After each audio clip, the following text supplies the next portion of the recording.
आपसे आपसे सवाल है, मस्जिद का पानी अपने घर को बनाने के लिए इस तरह से इस्तेमाल करना कि उस महीने के पानी का बिल जो है वो खुद हम अदा कर देंगे। जो पानी मस्जिद की मिल्क में आ गया, मस्जिद के टैंक में आ गया, मस्जिद की टंकी में आ गया, अब ये मस्जिद के मिल्क हो गया, तो अब इस पानी को दूसरा शख्स इस्तेमाल नहीं कर सकता, ये मस्जिद के ही कामों के लिए इस्तेमाल होगा।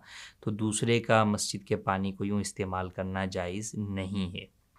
अच्छा, डायरेक्ट अगर मस्जिद से भरेगा तो भी उसके अंदर मस्जिद की लाइट, बिजली, ये सारी चीज़ें इस्तेमाल होंगी, तो इसकी भी इजाज़त नहीं है। मसाजिद अल्लाह तबारक व तआला का घर हैं, इसकी जितनी भी चीज़ें हैं वो तमाम वक्फ़ के अहकाम रखती हैं।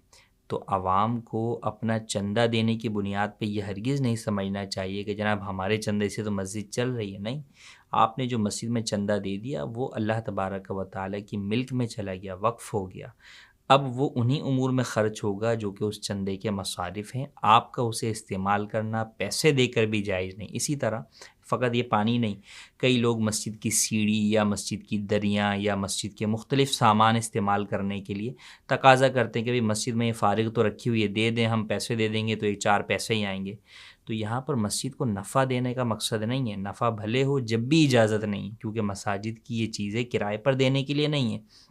आपके घर में अगर आपका जो है वो खूबसूरत सा सोफ़ा रखा हुआ है ड्राइंग रूम में और कोई बोले यार ये खामा-खाई में रखा हुआ है, तुम्हारे मेहमान तो जो है वो महीने में 1-2 बार आते हैं, तुम किराए पे क्यों नहीं दे देते? तो आप कभी भी वो किराए पर नहीं देंगे कि भाई ये मेरे घर की चीज़ है, उसकी सफाई-सुथराई, उसकी जो है वो वैल्यू, सारी चीज़ें कम होती हैं।